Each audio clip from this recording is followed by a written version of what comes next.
I've been told that I'm the first medium to have the honor of being a keynote speaker at an IANS conference. So that is quite an honor, and I'm up against a lot of people that just, they hear you're a medium and they say, really? So I don't always use the M word when I meet people. What I want you to understand about me is that I'm not a born medium. And I want you to understand that my husband did not marry a medium. He married a naval officer. And here you see just a few pictures of my background. I got to serve as a commanding officer, which is every Navy officer's goal. And I was asked by the head of the Navy, the Chief of Naval Operations, to be his special assistant. And then the greatest honor was being asked by the Chairman of the Joint Chiefs of Staff, the head of the whole United States military, to be his aide-de-camp. I had no idea, back when I was working here at the Pentagon, that the greater reality was real.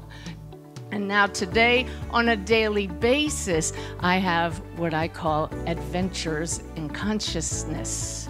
Many of you here in this room have had your own adventures in consciousness, and I'm here to tell you, you don't have to die to have those kind of adventures. We can have them with belief and with the intention that this is possible because that greater reality exists and it interpenetrates our world. It's not off somewhere. We are in it here and now. I go on the road 6 months of every year. My husband and I share the messages with people all over the US and Canada. We're still in the middle of that right now, and we've been doing that for a few years. And as I share the evidence that comes through from my encounters with those on the other side, I often get this question: do you think those things really happen?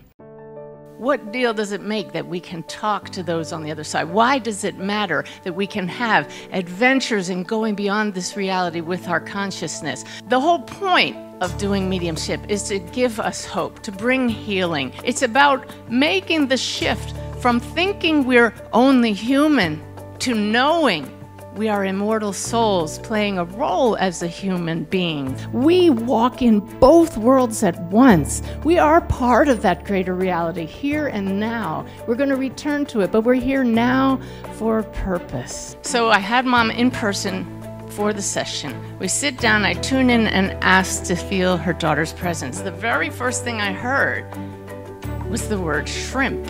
And immediately sensed how he passed and gave that to her. And I said, why is he showing me all these stick figures? He's showing me big brush strokes with a paintbrush.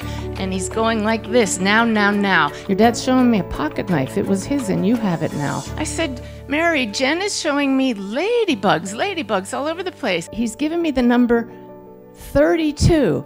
And the woman went, and I says, your daughter's telling me that that scar is from the accident where she was paralyzed. And it was. Her mother was driving the car, and her daughter ended up paralyzed. And she said to me, clear as day, and I know it's not my imagination because of all that other evidence that came through. She said, Mom, that's a constant reminder to you, that scar, but to me, it's your beauty mark. Now use it as a constant reminder that I'm still with you. People are always asking her, how is it you go on with your life after losing your son?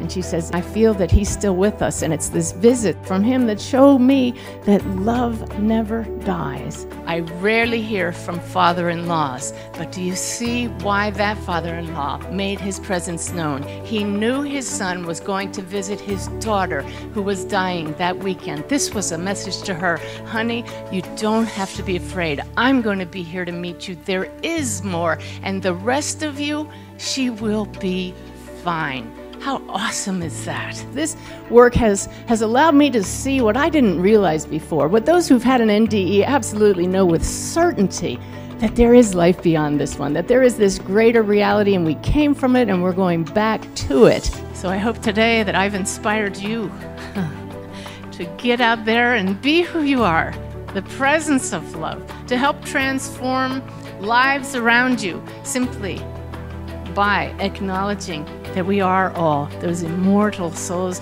who we came here to be, the soul here and now, playing roles, hopefully playing loving roles, but recognizing that what we do here is act out stories, but underneath it all is love, and that's why we're here.